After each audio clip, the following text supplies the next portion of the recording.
Away from Hong Kong, on to the latest from Iran. Tehran has acknowledged that it has broken the limit set on its stockpile of low-enriched uranium. That's for the first major departure, a year after the US unilaterally withdrew from the Iran nuclear deal. The International Atomic Energy Agency has confirmed that Iran's stockpile of low-enriched uranium has exceeded the maximum limit set under the 2015 nuclear deal. Iran's Foreign Minister Mohammad Javad Zarif was the first to reveal rather boastfully that Iran has breached the limit of its stockpile of low-grade uranium. Now, let me break it down for you. The WION World is One viewer. First, what is the violation all about? It's a breach of terms of the 2015 nuclear deal where Iran had agreed to have less than 300 kilograms of uranium. Their next step will be to enrich uranium beyond the 3.67% allowed under the deal.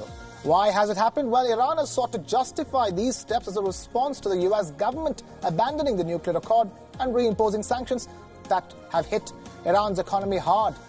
Is the violation significant? The claims vary, but the current breach is just a fraction of the uranium stockpile Iran had once amassed. It would need roughly triple the amount that it has now to manufacture a nuclear bomb. What can the United States of America do? Because it is no longer a party to the nuclear agreement. The US does not have the legal grounds to move the United Nations Security Council, or UNSC, for sanctions. In Trump's own words, it will continue to maintain, quote-unquote, maximum pressure on Iran. What about the others then? There are differing opinions among European nations, but for most part, they are still scrambling to preserve the agreement, fearful that if it falls apart, the US and Iran could head towards a military conflict. And finally, what can the United Nations Security Council, or UNSC, do? Under its resolution adopted in the year 2015 that endorsed the nuclear deal, the United Nations ended its sanctions against Iran. The resolution, called a snapback provision, could reinstate those sanctions if the nations complained that Iran was cheating. Remember, enriched uranium is used in nuclear reactors. And under the 2015 deal, Iran had agreed to limit its nuclear program in return for the lifting of international economic sanctions. So the step could have far-reaching consequences for diplomacy at a time when the United States of America and Iran are already on the brink of war. What did you do?